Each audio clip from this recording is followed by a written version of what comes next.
If you're like most folks Dr. Chris Fusterhausen works with, you're active, you want to take ownership of your health, and you want to age gracefully. The problem is there is so much conflicting information out there about health and wellness, it's tough to know who to trust.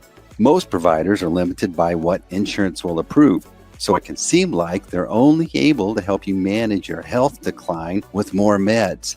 On the DrKris.Life podcast, you'll learn how you can regain your confidence in your health journey. You'll learn helpful knowledge about programs, supplements, peptides, and hormones that Dr. Chris has used with thousands of patients just like you to help them crush their goals and be their best selves. So if you're ready to take charge of your health and are wanting to stay active and healthy so you can be a better parent, partner, or lover, then you're in the right place. Welcome to the Dr. Chris podcast. So let's just kind of start from the beginning.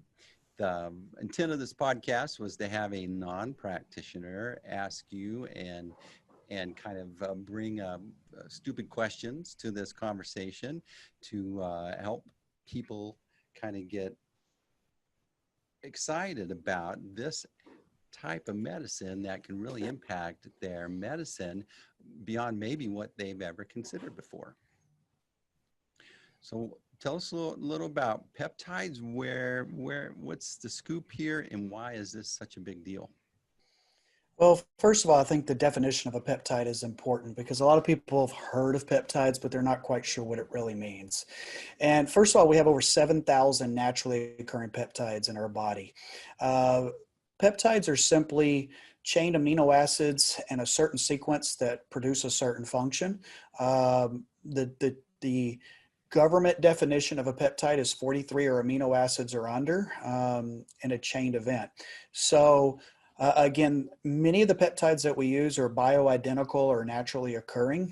They're in our body already. Scientists have been able to isolate these peptides, reproduce these peptides, and so that we can augment certain functions in the body. Because just like hormones, and as hormones go down as we age after, 30, 35, for most of us, so do peptides. It's the same exact action. Our bodies were really kind of meant early on to live, reproduce, and die. That's kind of how we're set up with, thank God, with modern medicine, we get to live a little bit longer than that for most of us.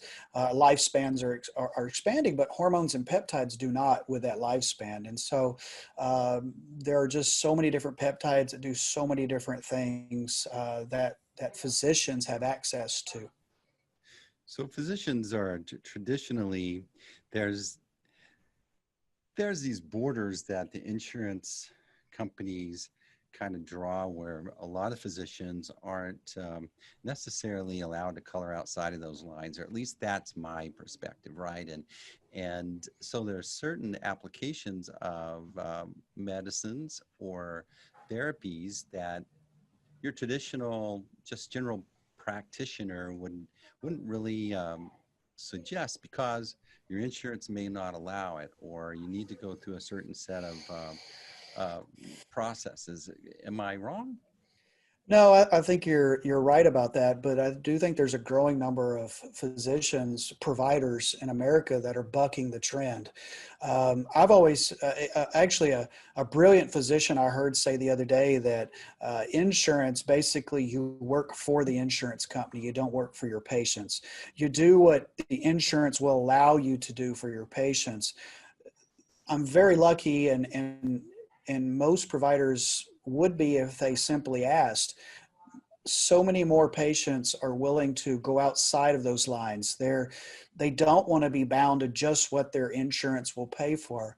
Is this something that's for every single patient? Absolutely not.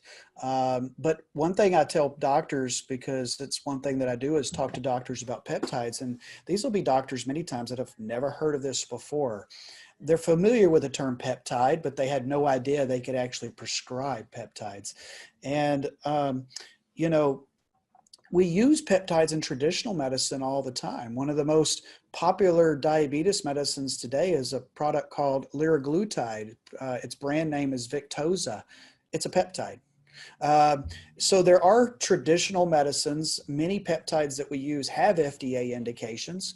We're just simply thinking outside the box, looking at how a peptide functions, actually putting on our medical cap and saying, okay, if I augment this function, this event will happen, which is a positive event, because most of us who are deeply entrenched in peptide therapy believe everything is about the cellular function. It's like going back to the ABCs. And if your cells communicate properly, if they work properly, guess what happens? You get healthier, you do better. Peptides are so much safer across the board, in my opinion, than most traditional medications. So my practice, I do primarily deal with cash pay patients, but it's a very quickly growing segment of the population who are wanting, not just willing, but wanting to get away from their insurance company, pay cash, feel like they're getting the best product they can, realizing insurance is there more as a backup for some people than the front line for their care. So, and I am firmly in the belief that this population will do nothing but explode over the next few years. I think about it from my perspective. I have an age management physician, and I feel better about my options and the time that he takes to go through my labs and go deeper than what your traditional GP would do, because they're overwhelmed. They're Because they don't have trying the to, time. yeah, and so I feel, I'm probably in that age group that these peptides would be good. But I feel like I have more options than I used to. I used to hear, "Hey, just keep doing what you're doing," And Mhm. I'm like, "Do you really know what I'm doing?" Or Well, I had this discussion with a couple patients earlier today, and coming back a little bit to COVID, right now with COVID, there's so much out there about this perfectly healthy person that succumbed to COVID. And by no means am I not trying to say that perfectly healthy people haven't died from COVID, but there's this perception that because my doctor looked at some extremely basic labs, my cholesterol panel, my thyroid, my kidney, my liver, my blood sugars, and said they were normal, that I'm perfectly healthy. And that's simply not the truth. I and other doctors who do what I do advanced panels every day, and rarely does it ever come back perfect. All of us, the biggest disease that we all have is called aging. yeah, And whether we like it or not, we're all aging. And the cool thing with peptides is I always joke when I went into age management, it was called anti-aging. Well, we soon learned there is no such thing as anti-aging, but what we can do is manage that aging process and keep people healthier, better quality. And peptides are simply another huge tool in our tool bag to do that. so I'm let's pretend I'm a general practitioner. I'm kind of exhausted with my practice. I don't see how I'm going to scale it, or you know what what's the length of time can I practice medicine with enthusiasm? What options does this offer me to consider if I start to complement what I do with the peptide Well, management? well, I think that so many physicians today are, and I was there at one point in my life, they are so fearful of venturing off the traditional path. They're so fearful that their patients are all going to go away. They're going to wake up in 6 months, have no patients, no money in their bank account, and their life is over as a physician. And I felt that way at one point in my career as well. I did a very slow transition. Heck, I'm still transitioning with my practice, and I would tell other doctors maybe don't transition as slowly as I did, but I had little kids. I was just getting my practice really started. I was about 8 years into my practice, but I realized that I looked up one day, I was 35 years old. I'm now 48. I was 35% body fat. I was hyperlipidemic. I was hypertensive. My blood sugars were trending up. And I realized that if I kept my life the same way it was, that I would probably be dead by 60. And the job was literally killing me. Hats off to all the PCPs out there and the job that they do. It's tremendous amount of stress. You have to see 35 plus patients a day. When your day is over, you've got to spend 2 or 3 hours doing paperwork many days, just trying to get things approved that you feel like your patients need.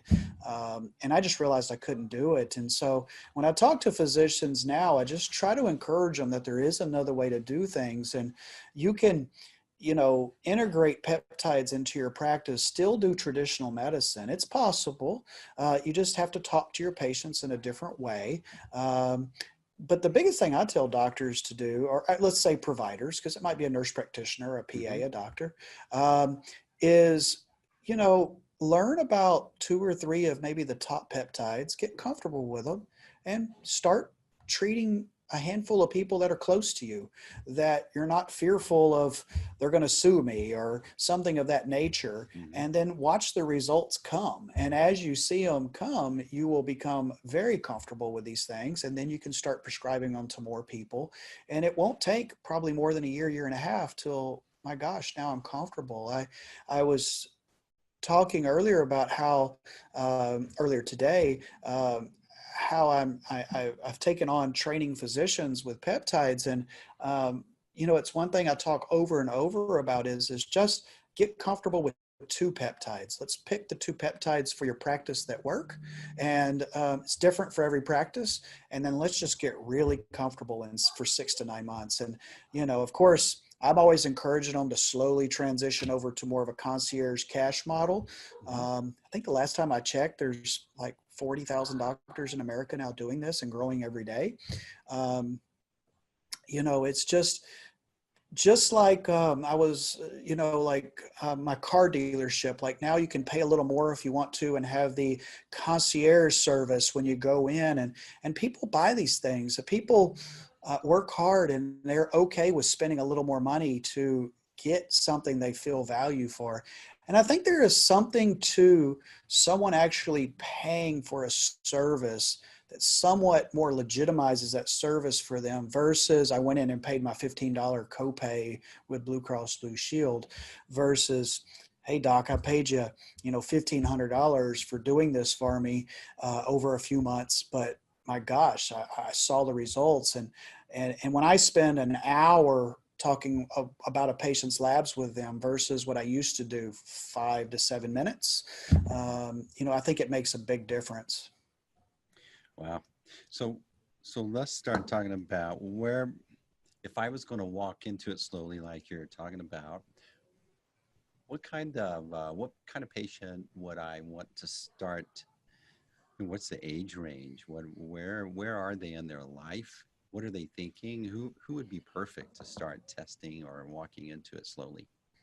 So the good news is you can treat any age, but most physicians are going to be a little more uncomfortable with the extremes of age. They're going to be uncomfortable with kids, and they're probably going to be uncomfortable with the elderly, because if something goes wrong just because it was going to happen, they're afraid. Oh, and pregnancy. Those are probably the areas that most physicians would want to avoid in the beginning. And so I tell most of my patients to look for those health conscious, 35 to 65-year-old range is probably where I would tell them to look at. But more importantly, look at your patients, who get to know your patients. What are their goals? Like the biggest thing when I walk into a room that I like to say, especially with a new patient, is what's your goals for your health? Now, in a cash practice, you tend to have more health conscious patients. If someone's going to pay $2,000 or $3,000 a year to see you, they're more likely to be invested in their health. Not always, but most of the time. And so many times they're like, you know what, I'm wanting to get my blood pressure down. I'm wanting to lose 8 pounds of body fat. I run. I want to increase my, minutes per mile by 30 seconds, whatever it is. And so I will then look at my labs and determine what things I'm concerned about, and hopefully mold into what they're concerned about and come up with a plan for them. So let's talk about like the top two peptides that you would start to consider and why. Okay. Or before we do that, you know, I'm looking at this information that you sent me, and when we're talking about, you have your strengths, your opportunities, the you know, it's good efficacy, safety, tolerability. Can you kind of talk about those specifics first? Yeah. So I've been using peptides in my practice now for about, I was trying to think about this the other day, at least 5 years, maybe pushing 6 years. Wow. And the adverse events in my practice from peptides has been practically nil. The worst thing that has happened with a peptide in my practice is an allergic reaction. Two patients, hives. One happens to be my wife. And so, You're still hearing about that one, aren't you? Yeah. well, yeah, because she's upset that she got the hives because she was having great success. But so both treated with a little Benadryl and stopped that particular peptide, and we just never went back to it, and life is good. So, you know, again, most of these peptides are naturally occurring in the body, and when you're doing more bioidentical things with the body, chances of adverse events, in my opinion, go way down versus starting Lexapro, which I've done many times. So I'm not knocking that medication. It's a good medication, but you know, last time I checked, we don't make Lexapro in our body, and so you can imagine that, you know, there's a lot more side effects: nausea, weight gain, just not feeling good, allergic reaction. Those are all potential effects. So when you get into peptides, just it's probably the number one thing I try to teach my providers is don't be scared. They're safe. They're so safe. I feel much safer starting a peptide than I do starting an antibiotic in my patients. And that's how comfortable I feel with writing peptides or prescribing peptides to my patients. So what's the difference in between a steroid and a peptide? I mean, what would you consider a peptide in certain applications that you might consider a steroid? So it depends when you say the definition of steroid, what you mean. I mean, you know, we have anabolic steroids. We have steroids like prednisone, okay? And prednisone, of course, and prednisone-like products are anti-inflammatories. We use them in different inflammatory type situations in the body, like arthritis, possibly even infections like COVID, asthma, things of that nature. Then you have your anabolic steroids, which are basically down the hormone pathway. They're basically, you know, inducing muscle hypertrophy and some metabolic issues. Most of us believe that down the road they have a severe potential for heart disease, cardiomegaly with the heart, liver disease, things of that nature. Peptides, going back to them, they're simply chain amino acids, enzymatic type products that are already in our body, naturally occurring every day. And so that's kind of what I would say is kind of the major difference. But that's a good question. I never really thought about it like that. What made me think about it is when you talked about antibiotics, and you know, the general population is aware that we're growing a resistance to antibiotics in many ways, and it feels like we're running out of options.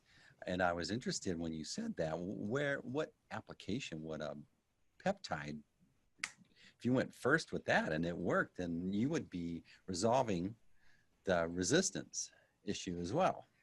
So yeah, because you're using the body to fix itself. And, you know, by no means would I tell a provider you got someone in septic shock not to use an antibiotic. Okay. Right. So I'm always very clear about that. I like to tell other physicians and patients, I'm a traditional physician that molds in alternative medicines. I don't feel like I'm traditional doctor. I don't feel like I'm alternative doctor. I think we should use all modalities that we have at our fingertips. But like, just for an example, there's a great, a peptide called LL37 that we make LL37. It's an antimicrobial peptide that can fight bacteria, fungus, viruses. Has had some multiple doctors across the country have been having really good success with that peptide in active COVID infections. And it's just a more natural way of treating the body. And so the peptides are practically endless right now. I mean, there's so many in the pipeline. There's about, I think the last time I read, there was maybe 60 or so active peptides that we're prescribing at the moment. Most physicians or providers use 5 to 10 different peptides in their practice because there's different peptides for different specialties. But yeah, that's, the antibiotic resistance that we have today in our world is created by doctors, providers. Unfortunately, and Lord knows I've done it, so I can't claim to be not part of the problem. But the patient comes in and you say, "Hey, Steve, I really believe this is viral. You don't need an antibiotic today." And then the response is, "No, doc, every time I get this, I have to have this antibiotic or I get worse. And, I can't miss work." And you get put in this awkward situation where, after a few years, you just give in, unfortunately, and say, "Here, take this Z-Pack." And I just added to the antibiotic resistance of America, of the world. And so, but, you just sometimes lose the battle when it's 6 o'clock at night and you've seen 35 patients and you're just like, "You know what, I don't want to fight about this here." And every physician has done it. I don't care what they say. Doesn't make it right, but we've all done it. So is this something that requires the physician to inject it, or is this something that can be taken orally? Is it one time and then you're good for a month? So most peptides are injected, subcutaneous insulin syringe. It's an injection that if I had you, turn your head and talk to somebody and I poked you with it, you might not even know I did it. So there's no pain. I hear physicians say I could never get my patient to inject something. And I've never had that problem, to be honest with you. I pull the needle out and I show them and I go, "Really, you're scared of this needle? I mean, this little tiny needle?" And I just kind of guilt them into it of feeling like a weenie if they don't do it. And it works. It works every time. But they do make peptides orally, nasally. There's even some that are transdermal, but the vast majority are subcutaneous injections. So the physician would hand them to me, show me how to inject them, and then I would leave. Is that a daily thing? Is it Oh yeah, sorry, I didn't answer that part of the question. Yeah. So different peptides, different things. I have different protocols depending on what the patient's goal is, but many of my peptides, so one of the big things I treat is what I call cell senescence in my practice. And so going back to that cellular level, there are a few different cellular functions. One is called apoptosis, which is basically a cell that realizes it's not doing well and it commits suicide and it's gone. We have cell autophagy, which is basically the repairing of cells. And then we have, as we age, especially some of these cells that the term I was always taught, these cells kind of become zombie-like. They don't do their function anymore, but they don't go through apoptosis, cell suicide. They hang out. And bad things typically occur with those cells. And many docs theorize, or scientists theorize, those are eventually what become malignant cells, put you at higher risk for chronic diseases like diabetes and hypertension and things of that nature. And so we have certain peptides that we use to work on different parts of the cell cycle to repair the cellular function, but doing it in different phases of the cell cycle so that we slow down cell senescence, repair cell senescence before it becomes final. And so a lot of what we do here at our office with peptides is simply what we call cell senescence and treating cell senescence. This is your 45, 50-year-old guy or girl who wants to be as healthy as possible, who wants to slow down aging as much as possible. And many times those type patients can take 3, 4, 5 different peptides. One of my particular protocols, I have one that they inject at night, 5 nights a week. They take Saturday, Sunday off. In that protocol is another peptide called rapamycin that they take 1 pill on the weekend. Then I do TA1, which you had asked me my top 2 peptides, probably the one we'll talk about. We do it a couple of times a week to modulate the immune system. And then possibly something like BPC, which is oral, and they would take that once or twice a day. And then I may do that for a few months and then decide to change up the protocol. I am a big fan. How I was taught is to kind of always adapt to that, keep the body guessing a little bit and change it up a little bit. But, you know, kind of going down that path of my 2 favorite peptides, my 2 favorite peptides, if I can only pick 2, you know, that old thing, if you're going to go to a desert island, it's a growth hormone Secretagogue and Thymosin alpha 1. Those are my 2 favorite peptides. Thymosin alpha 1 is created in our body, and our thymus gland has multiple FDA indications, but what it does is it modulates the immune system. And I used to say this wrong until I heard a brilliant physician speak about this. We're not increasing the immune system, we're modulating the immune system. We don't necessarily want to just upregulate our immune system and have it attack everything. That's not necessarily good. Modulating to me means that we're going to simply make it work at its best point that we can, so that when it comes in contact with things that it shouldn't be in contact with, it knows what to do. And our immune system, and our sometimes poor immune system, has so many negative effects on our body.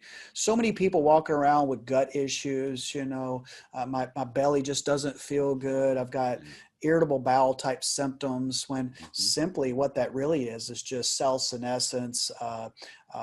Their body just isn't performing well. And with a little bit of dietary changes and some peptides, you can get a person functioning much better.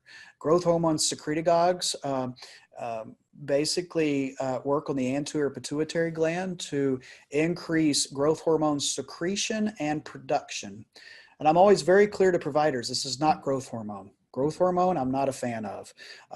Very difficult to legally prescribe in America. There are side effects to growth hormone, but we basically have the body mimic the production and release of growth hormone that we had when maybe we're in our 20s, but now we're in our 50s.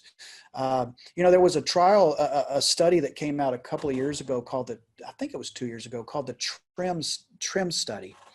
And what they did is they took patients, it wasn't a big study, it was like 10 or 15 patients. They put them on growth hormone, metformin, and DHEA for 6 months. They tested on pre and post, so 6 months apart, for their biologic age, okay? We now have tests that give us very accurate levels of your biologic age. They reversed their biologic age in 6 months on an average of 2 years in 6 months, which is amazing. Wow. Now, that was with growth hormone. The problem, in my opinion, with this study is that they picked the wrong product. Should have been a growth hormone secretagogue, not growth hormone. The reason they had to put metformin and DHEA on board is because growth hormone causes insulin resistance, which leads to diabetes. So they were using the metformin and the DHEA to counteract the side effects of the growth hormone, which if you'd used CJ Ciepamorelin, a growth hormone secretagogue, you do not have an increased risk of insulin resistance. It actually combats it.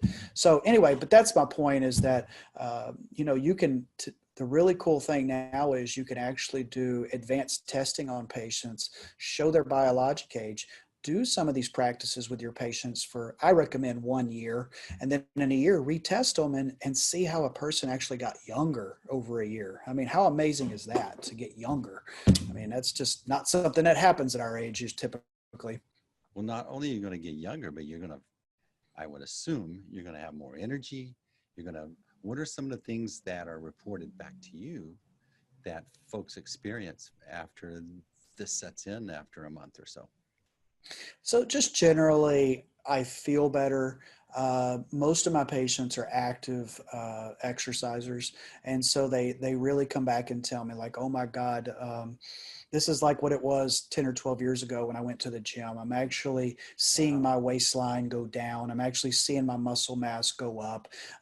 All these things. I have energy to go to the gym. I feel like going to the gym. Sexual function typically improves. Just life in general improves. I just say general wellness improves. People come in and they're smiling, they're happy, they feel just so much better. It's so. But then I love the fact that then not only do they have those subjective feelings, but then I can give them objective data on, like their biologic age. So, sometimes people think, do I really feel better? Or is it just placebo? Because I bought into this so much. But then when you can actually show them your age has changed this much, or you've just halted their aging, whichever it is, it can really get people to buy into this program. Patients, that is, and doctors, actually. When doctors see that, because I guarantee there was nothing I was doing in my traditional family practice 10 years ago that I felt like was slowing aging down to this point. We're all going to still age. It's just we're slowing this process down. We're having people live healthier and better. And I think just the thing that you're looking for is just what my patients are looking for, which is just health, quality of health, feeling good, and feeling like they're buying into an actual program that they can get behind. Seems like it would be more, if the reason you wanted to be in medicine was to help people, help heal people, this feels very congruent with that you would actually be creating ways that you can be more effective based on the frustration you might feel as a general practitioner coloring inside the insurance mandated processes. If I hadn't found age measurement medicine, functional medicine, whichever term we want to put on it, I'm not so sure at this point in my career I'd still be practicing medicine. After 4 years of medical school, 3 years of residency, 10 to 12 years of traditional practice, I had just about had enough. And this has saved my career. I think it's my calling. I love coming into the office and seeing my patients.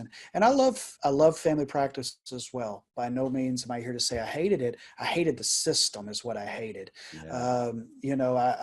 I just despised it. I despised working for the insurance companies in these settings and clinics. But thank God for the people that do it. But now I feel more like a healer than I did 7, 8 years ago, simply by saying, Steve, here's your blood pressure medicine. Here's your diabetes medicine. I always say it was another pill, another pill, another pill. Never looking at, why is this person continuing to get sicker and sicker? Like, how could I help that process? I feel like traditional medicine today is just a reactive thing. Like, oh, Steve's got high blood pressure, put him on blood pressure medicine. Well, maybe so, but how about we talk to Steve about how to get off the blood pressure medicines, what are some things we can do to fix his diabetes or fix his high blood pressure? Everything doesn't have to be wrapped into a statin, an ACE inhibitor, or a diabetic medicine, in my opinion. All right. Well, excellent. I think this is a great place to stop here for this first conversation. So if I'm a physician and I've been listening and maybe this has been in the back of my mind, or maybe this is something I want to consider, what should I do next to reach out to you or connect with you? Yeah, certainly happy to talk to any physician about this and work with them on trying to guide them in the proper way.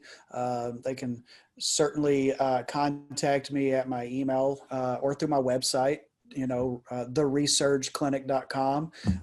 My email is DrKris with a K at theresearchclinic.com.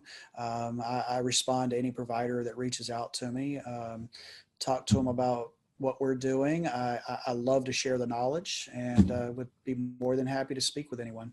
All right. And so in our next series, we didn't really decide on this before we started, but what are you feeling might be the topic that we want to cover on the next conversation? I think it would be good maybe just to really concentrate on how to some of the top 2 or 3 peptides and how we could actually use those in our practice and what they do and how they do it. I think would be instead of just giving little 10-15 second snippets, maybe go a little bit more into 2 or 3 of the top peptides for any providers out there or patients to have a better understanding of how it works. Because when I actually, and I did couple consults last week with physicians as patients, and I talked to them just like I talked to a patient, because most of my physicians, and Lord knows I was in this position, don't know any more about peptides than the patient does. The cellular function that we learned in medical school or in biology has many years ago passed us, and Lord knows I still today every week read about the cell cycle and just the whole process, because it's a very complex. And I find if I don't read about it every week, I start to lose it. And so I think that it would be beneficial to kind of start talking a little bit more in depth about some of these peptides. Okay, we'll be starting to collect and get those resources set aside and start being able to direct folks to where they can learn more about those. Thanks for joining the Dr. Kris podcast. If you learned something today and you want to connect and get more information, visit our website, www.DrKris.Life, where you can find more great information or even schedule a time to learn how you can engage with Dr. Kris. Be sure to follow, like, share, and we'll see you on the next episode of the Dr. Kris podcast.